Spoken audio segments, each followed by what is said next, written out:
ป่าต่างไปสู่วัดว่าป่ากันฟังเทศธรรมดื่มดำพ้นบุญอุ่นใจห่วมงานบุญสุนทานทำดีประเพณีคนทรายทั่วไปได้แอวมวนใจได้พ้นบุญนำปีเก่าก็ล่วงไปแล้วปีใหม่แก้วก็มาทอดมาเติงประเพณีปีใหม่เมืองเฮาทั้งเมืองเข้าเฮาล้วนรำเติงต่างก็แห่ฟ้อนรำตามเจิดสำราญรื่นเริงร่วมกันเล่นน้ำ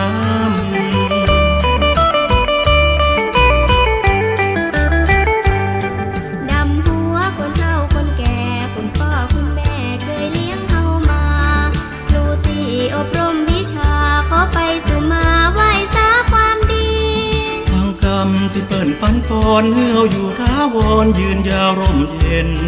เปรียบเป็นสมบุญมั่งมีแอวกันไปหดน้ำกันไป